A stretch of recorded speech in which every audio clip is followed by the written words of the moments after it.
Hi friend, soul ফ্যামিলিতে স্বাগত। এখন আমি যে টপিকের উপর আলোচনা করব সে হচ্ছে আত্মশক্তি বা আধ্যাত্মিক শক্তি বা অজশক্তি কাকে বলে। কিভাবে বুঝবে তোমার মধ্যে আধ্যাত্মিক শক্তি রয়েছে এবং এই আধ্যাত্মিক শক্তিকে অর্জন করার উপায় কী। প্রথমে বুঝতে হবে অজশক্তি বা আধ্যাত্মিক শক্তি বা আত্মশক্তি বা স্পিরিচুয়ালিটি একই শব্দ, মিনিং একই, মানে শব্দগুলোর অর্থ একই। যে আত্মশক্তি, আত্ম মানে স্ব বা নিজে, আর শক্তি মানে পাওয়ার, নিজের শক্তি। এবার আধ্যাত্মিক মানে কি, যেমন সাহিত্যিক, ঐতিহাসিক, হ্যাঁ না, যেমন ঐতিহাসিক মানে কি ইতিহাস নিয়ে যিনি পর্যালোচনা করেন, সাহিত্য নিয়ে যিনি পর্যালোচনা করেন তিনি সাহিত্যিক। তো ঠিক সেই রকম যিনি আত্মকে অধ্যয়ন করেন তিনি হচ্ছে আধ্যাত্মিক।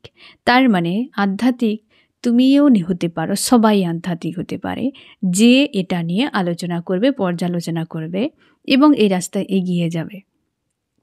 ঠিক আছে, এটা সরল বিষয় যে আধ্যাত্মিক মানে আদার্স কিছু নয়। যেমন সাহিত্যিক মানে ঐতিহাসিক, তেমনি আধ্যাত্মিকও একই বিষয়, যে আলোচনা, পর্যালোচনা এবং তার একটা সঠিক বিষয় কিছু একটা উদ্ঘাটন করা, কি তার পথ কিছু বের করা। যেমন সাহিত্যিকেরা করেন, কিছু নতুন সৃষ্টি করেন, কি ঐতিহাসিকেরা কিছু নতুন তো হয় না, পুরনো জিনিসকে আবিষ্কার করেন বা কিছু নতুন তথ্য নিয়ে আসেন যেটা পুরনো অথচ এর আগে কখনোই ইতিহাসে নেই বা স্থান পায়নি, তো সেই বিষয়টিকে উদ্ঘাটন করা। তেমনি আধ্যাত্মিকও একই, যে তোমার ভেতরকার কোনো শক্তি, ভেতরকার কোনো জ্ঞান তুমি সামনে নিয়ে এলে। সেটা কিভাবে নিয়ে এলে না, আলোচনা এবং পর্যালোচনার দ্বারা। সেটার অনেক রকম পথ রয়েছে, সেটা আমি তোমাকে শেষে বলবো যে কিভাবে আত্মশক্তিকে অর্জন করার কোন কোন পথগুলো রয়েছে। ঠিক আছে, তো সরল ভাষায় আত্মশক্তি মানে নিজে আত্মা এবং তুমি স্বয়ং নিজে সেই শক্তি, যে তুমি এই যে পঞ্চভূতে তরি শরীরে বাস করে রয়েছ, তুমি সেই শক্তি, যে আত্মশক্তি। তো যত প্রাণী রয়েছে প্রত্যেকের মধ্যে আত্মশক্তি রয়েছে, যাকে আমরা প্রাণ বলি, যাকে জীবন বলি, যাকে আত্মা বলি। সে প্রত্যেকটা প্রাণীর মধ্যে রয়েছে, পিঁপড়ের মধ্যে, প্রত্যেকটা প্রাণ যেখানে আত্মশক্তি সেখানে। ঠিক আছে, তো আত্মশক্তির বিষয়টা বুঝতে পারলে, তো আত্মশক্তি সবার মধ্যে রয়েছে। কার মধ্যে নেই? যে জড়বস্তু। কার মধ্যে নেই? যে শরীর থেকে প্রাণ বেরিয়ে গিয়েছে, সেই শরীরে নেই। না হলে সবার মধ্যে রয়েছে আত্মশক্তি। প্রত্যেকটা প্রাণ যেখানে আত্মশক্তি সেখানে। এবার বুঝতে পারলে যে কিভাবে বুঝবে আত্মশক্তি তোমার রয়েছে এবং আত্মশক্তি কি, এর দুটো মানে কিন্তু একসাথে তুমি বুঝতে পেরে গেলে আত্মশক্তি বিষয়টা কি। এবার অধ্যয়ন করা, আলোচনা, পর্যালোচনা এই বিষয়টা কি তোমাকে বুঝতে হবে। যে অধ্যয়ন করা মানে কি, তোমার নিজেকে জানা। এই নিজেকে তুমি কিভাবে জানবে? হ্যাঁ না, তুমি তো নিজে রয়েছো, তোমার একটা শরীর রয়েছে, তুমি বসে রয়েছো কি শুয়ে রয়েছো, তুমি আমার কথা শুনতে পাচ্ছ। তুমি এরই মধ্যে তোমার মস্তিষ্কে অনেক কিছু বিষয় ঘুরে যাচ্ছে, অনেক প্রশ্ন তৈরি হচ্ছে, এবং এরই মাঝে তুমি যে কি করছো, তোমার মধ্যে কোনটা তুমি। হ্যাঁ, তোমার মস্তিষ্ক কাজ করে যাচ্ছে, যত শব্দ শুনছে তত মস্তিষ্ক কাজ করছে, ভাবছে বিষয়টাকে নিয়ে। কিন্তু সেখানে তোমার কাজ কোথায়? তুমি যে প্রাণ, সেটা তোমার অগ্নিচক্র, যেটা আমার নাভিতে রয়েছে, সেইখানে একটা কর্ড কানেকশানের দ্বারা জুড়ে রয়েছে। আর সে পুরো শরীরকে ভেতর থেকে নিয়ন্ত্রণ করছে। সে হচ্ছে স্বয়ং তুমি, প্রাণ। আর এ তোমার বডি চালনা করছে। যত সময় তোমার বডির ভেতরে তুমি থাকবে, তত সময় তোমার বডি তোমার হিসেবেই চালিত হবে। কখন তোমার বডি তোমার হিসেবের বাইরে চলে যায়? যখন তুমি 3Dতে অ্যাটাচে থাকো। মায়া, ভালোবাসা, প্রেম, এই যে সবই থাকবে, প্রেম, ভালোবাসা, মায়া সবই থাকবে, বাট এটা যখন তোমার উপর হাবি হয়ে যাবে, তখন তুমি নিজের থেকে ডিটাচে। বুঝতে পেরেছ? তো তখন মস্তিষ্ক তোমাকে চালনা করবে, নাকি তুমি তখন সাইডে চলে যাচ্ছ, তুমি বুঝতে পারছো না। আজ যে তোমার মনে প্রশ্ন হচ্ছে যে আত্মশক্তি কী, তার মানে তুমি নিজে, তোমার মস্তিষ্ক এত তোমাকে নিয়ন্ত্রণ করছে, তুমি নিজেই ভুলে গেছো যে তুমি অ্যাকচুয়ালি পুরো বডিতে বাস করে রয়েছো, তোমার দ্বারা পুরো বডি নিয়ন্ত্রিত। বুঝতে পেরেছ ফ্রেন্ড? তো এই জন্যে তুমি বুঝতে পারছো না যে তুমি আত্মশক্তি, তুমি একটা মানুষ, মানে তুমি একটা মানুষের বডিতে রয়েছে, তুমি একটা শক্তি, অথচ তোমার উপরে তোমার মস্তিষ্ক হাবি রয়েছে, তুমি সাইড হয়ে গিয়েছো। কারণ 3D বিষয় এত পরিমাণ তোমার উপর অ্যাটাচে রয়েছে, কি এত পরিমাণ তুমি যুক্ত রয়েছ, কি ডুবে রয়েছ, যে তোমার মস্তিষ্ক তোমার উপর হাবি রয়েছে, যার ফলে তুমি বুঝতেই পারছো না যে আমি অ্যাকচুয়ালি কী। প্রশ্ন তৈরি হচ্ছে, তুমি একটা শক্তি, যেমনটা আমাদের সান রয়েছে একটা শক্তির উৎস, তুমিও ঠিক সেরকম একটা সান। তোমার নিজের মধ্যে একটা পাওয়ার রয়েছে, তুমি যে নিজে শব্দটা যেটাই সেটাই তুমি, ঠিক আছে? তুমি একটা শক্তি। আর এই পৃথিবীতে বাঁচতে গেলে আমাদেরকে বডি লাগবে, একটা শরীর দরকার, না হলে এই পৃথিবীতে আমরা থাকতে পারি না। শরীর থেকে বেরিয়ে গেলে তাকে আমরা অন্য শব্দে বলে ভূত, প্রেত, গন্ধর্ব, বহু কিছু, সেগুলো আলাদা নেগেটিভ এনার্জি। বাট শরীর থেকে বেরিয়ে গেলে সঙ্গে সঙ্গে তাকে আমরা পর করে দিই, আর বেরিয়ে গেলেই তাকে আমরা সঙ্গে সঙ্গে ভূত প্রেতের সঙ্গে তুলনা করি। কিন্তু না, ভূত প্রেত বিষয় আলাদা, আর যার শরীর থেকে প্রাণটা বেরিয়ে যাচ্ছে সে কখনোই ভূত প্রেত হতেই পারে না। সে সোল, একটা শক্তি, তার বডি থেকে বেরিয়ে গেছে, তার টাইম আপ হয়ে গিয়েছে, সে বডি থেকে বেরিয়ে গিয়েছে। এবার যে তুমি নিজেকে, ওই যে শক্তিকে তুমি জানতে গেলে তোমাকে অন্তর্মুখী হতে হবে। এ বিষয়ে তোমাকে অনেক, তোমার লাইফের হিস্ট্রি যা রয়েছে, তোমার কাহিনী তুমি শুনেছ, দেখেছ, তোমার সব দিক দিয়ে একটা যেন তোমাকে সব পর্যালোচনা করতে হবে যে আমার সাথে হয়েছে কি, কেন হয়েছে, কিসের জন্য, এ সব কিছু তোমার ভেতরে গিয়ে নিজের সঙ্গে আলোচনা করতে হবে, আত্মার সঙ্গে আলোচনা করতে হবে। মস্তিষ্ক জমা করেছে অনেক কিছু, সেটা কখনোই তুমি এবং তোমার মস্তিষ্ক দুজন মিলে আলোচনা করনি। যখন তুমি এবং তোমার মস্তিষ্ক দুজন মিলে আলোচনা করবে, তখন বৈদিক জ্ঞান জাগ্রত হবে। বৈদিক জ্ঞান সেটাই যেটা আমরা পাস্ট লাইফ থেকে সঙ্গে নিয়ে এসেছি, এবং সেটাকে আমরা এক কথায় বলি বিবেক। তুমি অনেক কিছু বিষয় এ দুনিয়ায় শোনোনি, দেখোনি, বোঝোনি, অথচ তোমার ভেতরে সেগুলো হচ্ছে। সেগুলো কি তুমি পাস্ট লাইফ থেকে অর্জন করে এনেছ। যখন তোমার মস্তিষ্ক এই 3Dর যে একটা স্টোরেজ, ধরতে গেলে তুমি ধরেই নাও যে এটা একটা স্টোরেজ, একটা কোনো গ্যালারি যেখানে স্টোর করা রয়েছে এই 3Dর সব কিছুই, এবং তুমি রয়েছ শক্তি, এবং সেখানে যে একটা জ্ঞান রয়েছে, যে বিবেক বা যাকে বৈদিক জ্ঞান আমরা বলি, এ সব কিছু যখন একসাথে একটা আলোচনা পর্যালোচনায় আসবে, তখন নতুন কিছু তৈরি হবে। বুঝতে পেরেছো ফ্রেন্ড? নতুন কিছু তৈরি করবে। যেমনটা একজন সাহিত্যিক সাহিত্য আলোচনা পর্যালোচনা করে কোনো একটা কাব্য লিখে, কোনো একটা কবিতা লিখে, কি কোনো একটা উপন্যাস লিখে তৈরি করে, ঠিক সেই রকমভাবে তুমি যখন তোমার বৈদিক জ্ঞান, তোমার এই জন্মের যত স্টোর করা যত নলেজ, তোমার আত্মশক্তি সবাই মিলে যখন আলোচনা করে যখন একটা কিছু উৎপন্ন করবে, সেটাই হবে তোমার ক্রিয়েশন। এমনও হতে পারে তুমি এমন কিছু ক্রিয়েট করবে যেটা এই জগতের কোনো ভালো কাজে লাগবে।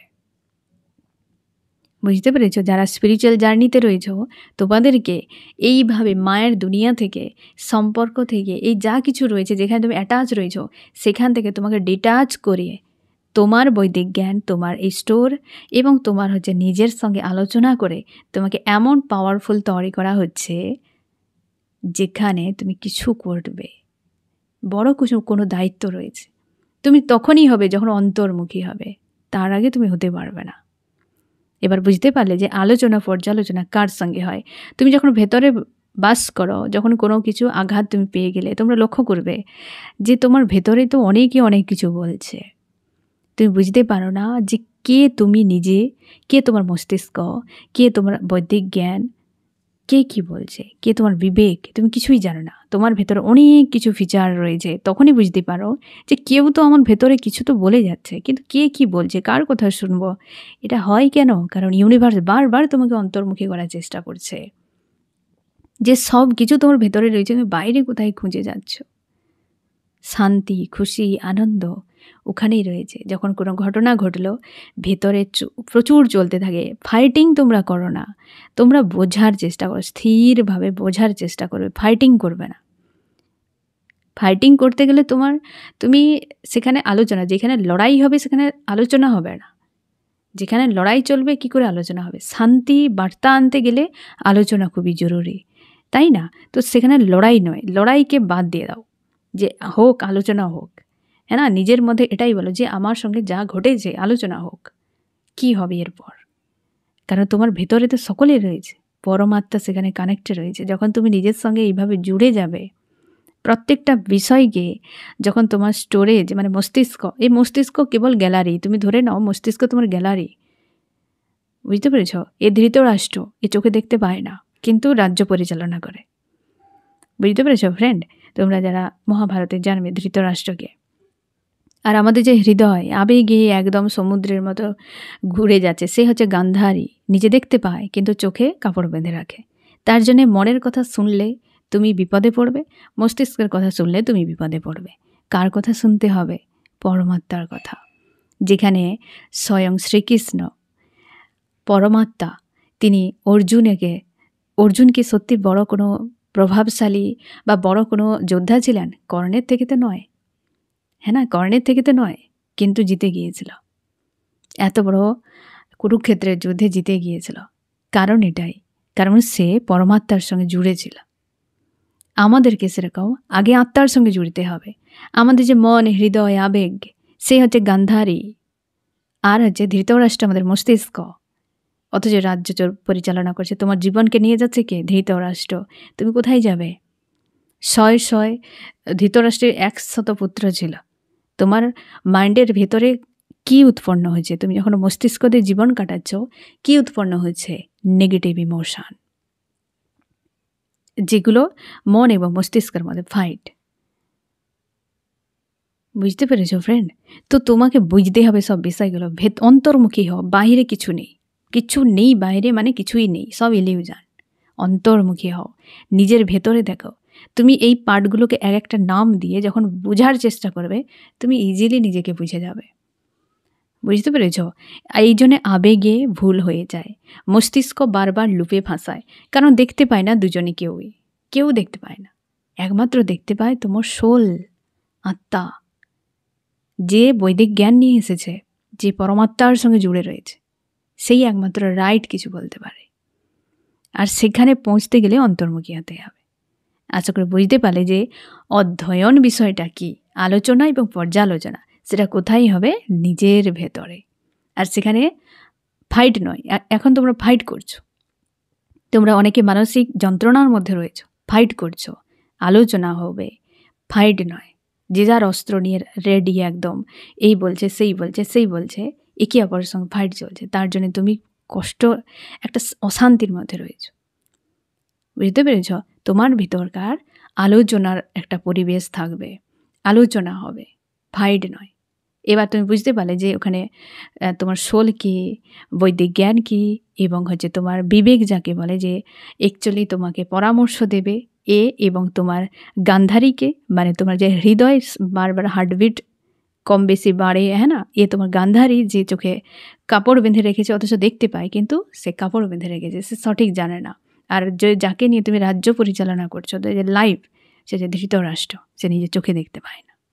তুমি ভাবে আমি তো চোখে দেখতে পাই, এ চোখ সে চোখ নয়। জ্ঞান চক্ষু দিয়ে জীবনকে দেখতে হবে। এ চোখ তো একটা লিমিটেড দেখতে পায়। তুমি দেখো, তুমি সামনে তাকাও না, কত দূর দেখতে পাবে?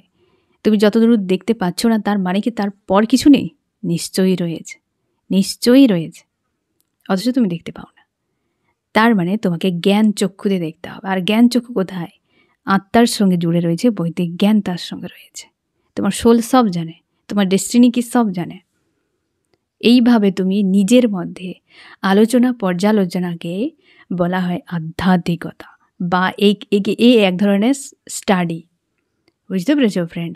আশা করি তুমি বুঝতে পারলে ডিপলি বিষয়টাকে। এবার আমি তোমাকে বলবো যে কিভাবে তুমি এই বাহারি জগতের থেকে ডিটাচ হয়ে নিজের সঙ্গে এই আলোচনা পর্যালোচনা পর্যন্ত পৌঁছতে পারবে। সরল কয়েকটা পদ্ধতি, এখানে আমি তোমাকে 4টি উপায় বলে দেবো ফ্রেন্ড, 4টি উপায়। ঠিক আছে, 4টি উপায় জেনে নাও। অনেকটা হয়তো বড় হয়ে গেল এই ভিডিও। 4টি উপায় তুমি লিখে রাখতে পারো বা তুমি মনেও রাখতে পারো, কোনো অসুবিধে নেই। এক হচ্ছে ঈশ্বর প্রদত্ত ধর্ম।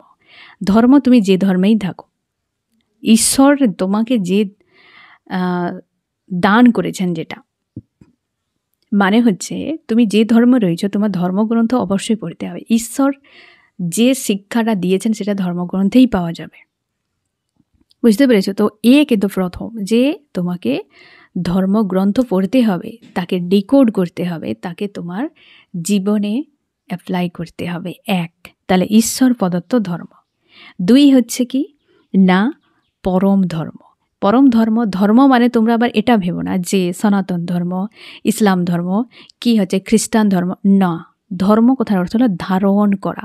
তুমি যেটাকে ধরে রাখবে, তোমাকে একটা নির্দিষ্ট রাস্তাতে নিয়ে যেতে পারবে, যে নীতি বা যে গাইডেন্স, সেই হচ্ছে ধর্ম।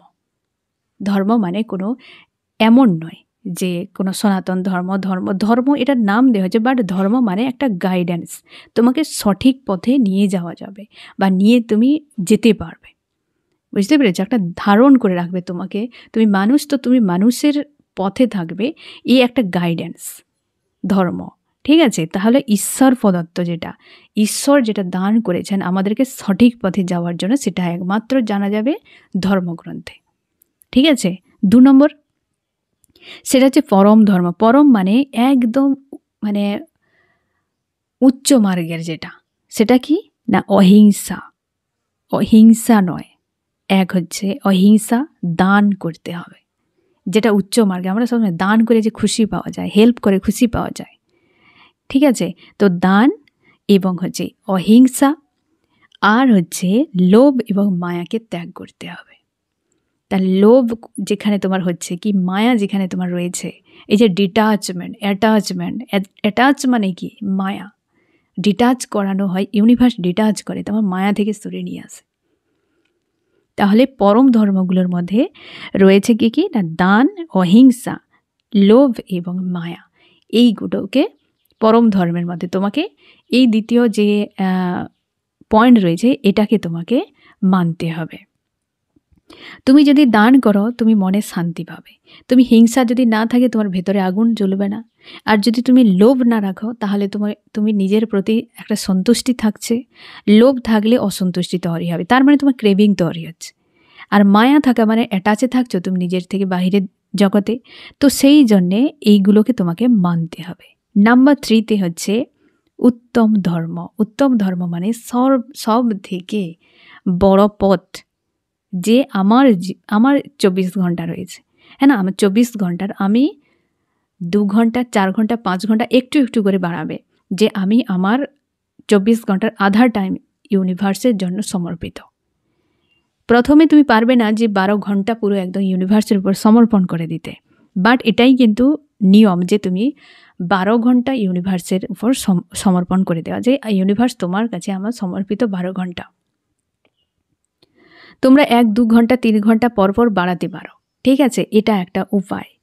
আর হচ্ছে 4 নম্বর উপায় হচ্ছে উৎকৃষ্ট উপায়। সেটা হচ্ছে কি না মেডিটেশান করা, ধ্যান করা। মেডিটেশান ধ্যান দুটো কিন্তু প্রায় কাছাকাছি বিষয়। তো আমরা বলি মেডিটেশান মানে ধ্যান। মেডিটেশান হচ্ছে তোমার ভেতরকার নেগেটিভিটিকে বের করে দেওয়া কোনো নাম জপের বা কোনো কিছুর দ্বারা। ধ্যান মানে একটা কোনো বিষয়কে নিয়ে তোমার ভেতরে পর্যালোচনা করা, সেটা ধ্যান। আমরা দেখবে কোনো সময় চুপচাপ জেগে বসে রয়েছি, কোনো একটা বিষয়ে লোকে বলে না কি ব্যাপার তোমার কি ধ্যান লেগে গিয়েছে। ধ্যান লেগে যাওয়া মানে কি তুমি জেগে থাকে, চোখ খোলা থাকা অবস্থাতেও তোমার কিন্তু ওই জায়গায় মাইন্ড চলছে, মানে তুমি তাকিয়ে রয়েছে একদিকে, অথচ তোমার মাইন্ড অন্য কিছু আলোচনা করছে। একে বলে ধ্যান লাগা। ধ্যান লাগা মানে তুমি চোখ বন্ধ করেও করতে পারো, খুলেও করতে পারো, একটা কোনো বিষয় নিয়ে পর্যালোচনা করা, কি তার মিনিং বের করা, এটা হচ্ছে ধ্যান লাগা। ধ্যান। মেডিটেশন হচ্ছে কি ভেতরকার নেগেটিভিটিকে রিলিজ করে দেওয়া, বের করে দেওয়া, হিল করা, বুঝতে পেরেছ? তো এই 4টি তোমাকে পন্থা অবলম্বন করতে হবে, তবে তুমি আত্মসম্পর্কে অধ্যয়ন ভালো করে করতে পারবে। তবে তোমার ভেতরকার যে আত্মশক্তি, একদম রাইজ করবে, তুমি সেইভাবে জীবন কাটাতে পারবে, যেটা অ্যাকচুয়ালি এই সংসারে থেকে, এই মায়ার জগৎ থেকেও তুমি ডিটাচ হয়ে একদম সেই যে হচ্ছে সত্য যুগের মতো নিজেকে প্রতিস্থাপন করতে পারবে নিজের মধ্যে। আধ্যাত্মিক শক্তি তোমার জাগ্রত হবে, নিজে জাগবে। আধ্যাত্মিক শক্তি জাগ্রত হওয়া মানে কি? নিজেকে জাগানো। নিজে যে এই যে ঘুমন্ত অবস্থায় রয়েছো, এই যে 3D মায়ার বিষয় তোমাকে একটু একটু করে পুরো শিথিল করে দিয়েছে, তুমি নিজের মধ্যে থেকে নিজেকে জাগানো, আবেকান হওয়া, এই হচ্ছে আত্মশক্তি। বুঝতে পেরেছো ফ্রেন্ড?